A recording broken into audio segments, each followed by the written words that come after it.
ভাইয়া, আমি তোমাকে গ্যারান্টি দিচ্ছি, তোমার যদি ঢাকা বিশ্ববিদ্যালয়ের জন্য লিখিত প্রিপারেশন সবথেকে খারাপ থাকে, তুমি যদি আজকের ভিডিওটা দেখো এবং এই যে এই বিষয়গুলো তুমি যদি এই 7 দিনে পড়ো, আমি তোমাকে 100% গ্যারান্টি দিচ্ছি তুমি লিখিততে সব থেকে ভালো করতে পারবে। দেখো, ঢাকা বিশ্ববিদ্যালয়ে 4টা টপিক মাত্র যদি মানে লিখিতর জন্য পড়া যায়, তাইলে কিন্তু ঢাকা বিশ্ববিদ্যালয়ে লিখিততে ভালো করা সম্ভব। সেটা হচ্ছে কি, ইংলিশের জন্য প্যারাগ্রাফ, সেন্টেন্স মেকিং, আর বাংলার জন্য বাংলা বোর্ড বইটা ভালোভাবে পড়তে হবে। এবং তোমার হচ্ছে যে সারাংশ অথবা সারমর্ম। ঢাকা বিশ্ববিদ্যালয়ে সারাংশ দেয় না, সারমর্ম দেয়। আমি তোমাকে প্রত্যেকটা বিষয় হুবহু কমন দিয়ে দিতে পারি। আজকে আজকে তোমাকে হুবহু কমন দিয়ে দেবো। দেখো, এই যে প্যারাগ্রাফ, প্যারাগ্রাফ তোমার এই কয়েকটা পড়লেই এনাফ ঢাকা বিশ্ববিদ্যালয়ের জন্য। এর বাইরে তুমি কি দেবে তুমি আমাকে বলো? দিলে তো এর মধ্যে থেকেই দেওয়ার কথা, এর বাইরে তো দিবে না। প্যারাগ্রাফ দিলে এর মধ্যে থেকেই দিবে। দেখো, প্রথমে আছে হিউম্যান রাইটস 1 নম্বরে। মানে এই হিউম্যান রাইটস আমার মনে হচ্ছে এইবার তোমাদের ভর্তি পরীক্ষায় হিউম্যান রাইটস প্যারাগ্রাফটা দিবে। ঢাকা বিশ্ববিদ্যালয়ের ভর্তি পরীক্ষায় এবার হিউম্যান রাইটস প্যারাগ্রাফটা দিবে। এটা খুবই গুরুত্বপূর্ণ, 3 স্টার। এবার এডিকুয়েট অ্যান্ড ম্যানার, এইটা গুরুত্বপূর্ণ। অ্যাডোলেসেন্স গুরুত্বপূর্ণ। ফুড অ্যাডাল্টারেশন গুরুত্বপূর্ণ।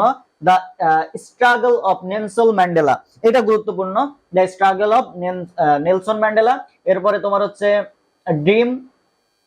তারপরে হচ্ছে গ্লোবালাইজেশন। এর সাথে তুমি আরেকটা জিনিস পড়বা, ক্লাইমেট চেঞ্জ। যদিও ক্লাইমেট চেঞ্জ আর অ্যাডোলেসেন্স এর আগে ঢাকা বিশ্ববিদ্যালয় ভর্তি পরীক্ষায় এসছে, আবারও আসতে পারে। এরপরে স্ট্রিট চিলড্রেন, তারপরে হায়ার এডুকেশন বা ওয়াই এডুকেশন বা সিভিক্স এঙ্গেজমেন্ট নিয়ে তোমাদের যে একটা প্যাসেজ আছে, সেটা একটু পরে দেখার চেষ্টা করবা। এর পাশাপাশি the curse of early marriage. তো এই যে এই 10টা তুমি যদি একটু ভালোভাবে পড়ো, তাহলে এইখান থেকেই তুমি দেখা যাচ্ছে প্যারাগ্রাফ কমন পেয়ে যাবে ইনশাল্লাহ। এর মধ্যে থেকেই প্যারাগ্রাফ কমন থাকবে।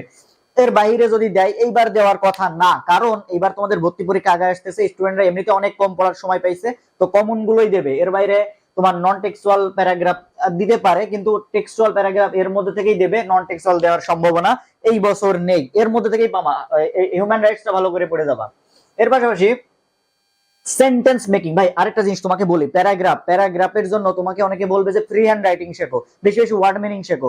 ভাই, প্যারাগ্রাফের জন্য যেই জিনিসটা দরকার আজ পর্যন্ত সেই জিনিসটা সম্পর্কে তোমাদের কেউ বলেইনি। সেটা হচ্ছে কি, প্যারাগ্রাফ, যেই প্যারাগ্রাফটা লিখবা, ধরো হিউম্যান রাইটস লিখবা, তোমার ফ্রি হ্যান্ড রাইটিং স্কিল অনেক ভালো, তুমি ওয়ার্ড মিনিং অনেক জানো, কিন্তু হিউম্যান রাইটস যে লিখবা, এই হিউম্যান রাইটস সম্পর্কে তোমার যদি ধারণা না থাকে, তোমার যতই ফ্রি হ্যান্ড রাইটিং ভালো থাকুক না কেন, যতই ভোকাবুলারি জানো না কেন, তুমি এই হিউম্যান রাইটস লিখতে পারবা না যদি তোমার ধারণা না থাকে। হিউম্যান রাইটস সম্পর্কে তোমার এক্সাক্ট তথ্য জানা লাগবে, ইনফরমেশন থাকা লাগবে, ডেটা থাকা লাগবে, এবং তোমার হিউম্যান রাইটস সম্পর্কে ব্রেইন স্টর্মিং করতে হবে। তোমার আগে থেকে বুঝতে হবে যে এই প্যারাগ্রাফের মধ্যে কি কি তথ্য দিতে হবে। ঢাকা বিশ্ববিদ্যালয়ের টিচাররা ইনফরমেশন চাই, এই প্যারাগ্রাফ সম্পর্কে কি কি তথ্য দিতে হবে, সেই তথ্য আগে থেকে ব্রেনের মধ্যে রাখতে হবে।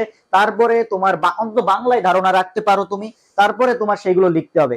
ধারণা না থাকলে তুমি লিখতে পারবে না। এই জন্য তোমাকে কি করতে হবে, প্রত্যেকটা প্যারাগ্রাফ তুমি মুখস্থ করার দরকার নেই। এই 10টা প্যারাগ্রাফ মুখস্থ করার দরকার নেই, শুধুমাত্র ধারণা নিবা বাংলায়। ধারণা নিবা বাংলায়, শুধুমাত্র বাংলায় ধারণা লিখবা আর ইংলিশে লিখবা। বাংলায় ধারণা লিখবা আর ইংলিশে সেইগুলো লিখে আসবা, 8-10 লাইন লিখে আসবা। এই হিউম্যান রাইট সম্পর্কে তোমার মুখস্থ করবা, এখন 7 দিন সময় তুমি মুখস্থ করবা না, বাংলায় ধারণা নিবা। এবার সেন্টেন্স মেকিং। সেন্টেন্স মেকিং তোমার কিভাবে আসে ঢাকা বিশ্ববিদ্যালয়ে জানো? সেন্টেন্স মেকিং হয়, তোমার একটা ওয়ার্ড দেয়, সে ওয়ার্ডটা হয় নাউন হইতে পারে, সে ওয়ার্ডটা অ্যাডজেক্টিভ হইতে পারে, সে ওয়ার্ডটা ভার্ব হইতে পারে, সে ওয়ার্ডটা অ্যাডভার্ব হইতে পারে। তোমরা কি করো, সেন্টেন্স মেকিং হয়তো বা তুমি একটা টেক্সট বুকের তুমি নাউন নিয়েই তুমি পড়ে চলে যাও, বা তুমি তোমার টেক্সট বুকে যেগুলো আছে সেগুলো দিয়ে পড়ে যাও, কিন্তু সেইটা যে তোমার অ্যাডজেক্টিভ ফর্মে দিতে পারে সেই ওয়ার্ডটা, তোমরা এটা জানো না। সেজন্য সেন্টেন্স মেকিং এর একটা ক্লাস আছে, আমি ক্লাস নিব না আজকে। আমি যেটা বলবো, 7 দিন যত সময় আছে, সেজন্য তোমাকে যেই গুরুত্বপূর্ণ টেক্সট বুকের সেন্টেন্স মেকিং আছে, ওয়ার্ড মিনিং, সেইগুলোর তুমি কি করবা, মানে অর্থ জানবা, শুধুমাত্র অর্থ জানবা, তাহলে তুমি একটা সিম্পল সেন্টেন্সে তুমি সেন্টেন্স মেকিং করে আসবা। যেমন এখানে আমি গুরুত্বপূর্ণ কিছু ওয়ার্ড মিনিং দিয়েছি, যেমন অ্যাপারথেইড, ম্যানিফেস্টেশন, তারপরে কি ইমানসিপেশন, শ্যাকেল, তারপরে empirical, vivid, vague, perspective, repressed, cognitive, vanity, jangling, nullification, crooked, তারপরে অ্যাডোলেসেন্স, তারপরে ভালনারেবল, ট্রানজিশন, তারপরে ট্রেমেন্ডাস, অ্যাকুইজিশন, ডাউরি, তারপরে আন্ডার নারিশড, তারপরে ইন্টারভেন, এম্পাওয়ারমেন্ট, এভিডেন্ট, তারপরে রিপ্রোডাক্টিভ, পটেনশিয়াল, তারপরে অবস্ট্রাক্টেড, তারপরে কাউন্সেলিং, তারপরে হেমোরেজ, তারপরে অরবিট, রিলি, তারপরে তোমার হচ্ছে প্রসিকিউশন, তারপরে অ্যাসাইলাম, তারপরে ম্যানিফেস্ট, কনসাইন্স, তারপরে আছে প্লাইট। এখানে গুরুত্বপূর্ণ কিছু ওয়ার্ড মিনিং আমি তোমাদের জন্য এইখানে দিয়েছি। কয়টা? এখানে 34টার মতো ওয়ার্ড মিনিং আছে। 34টা। তোমার এইরকম 150টার মতো ওয়ার্ড মিনিং এর বাংলা যদি 7 দিনে পড়ে যেতে পারো, মানে টেক্সট বুকের শর্ট সিলেবাসের, তাইলে কিন্তু ওর মধ্যে থেকে তুমি কমন পাবা।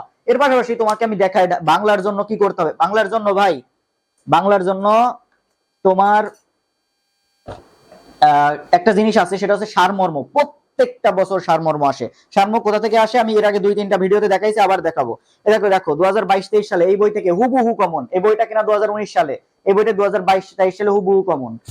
কি তোমার মাপে হয়নি সবাই, তুমি হওনি সবার মাপে, এই সারমর্মটা হুবহু কমন। এই বই থেকে আমি কমন পাইছিলাম। তারপরে তোমার আর দেখাচ্ছি আমি। তারপরে এই দেখো, বসুমতী তুমি এতই কৃপণা, এটা 23-24 সালে বি ইউনিটে এসেছিল। এর আগেরটাও বি ইউনিটে, এটাও বি ইউনিটে। দেখো বসুমতী কেন তুমি কৃপণা। এরপর আরো দেখাচ্ছি তোমাকে, দাঁড়াও। হে নদী হারাই স্রোত চলিতে পারে না, এটা হচ্ছে 21-22 সালে এসেছিল। এই দেখো 21-22 সালে এসেছিল, 21-22 সালে। এটা, এই বইটা তোমার কেনা লাগবে না। তুমি যদি আমার ফেসবুকে মেসেজ দাও, আমি আমার লিংক দিয়ে দেবো, সেটা তুমি আমাকে বললে আমি এটা পিডিএফ দিয়ে দেবো, তুমি যদি আমাকে মেসেজ দাও।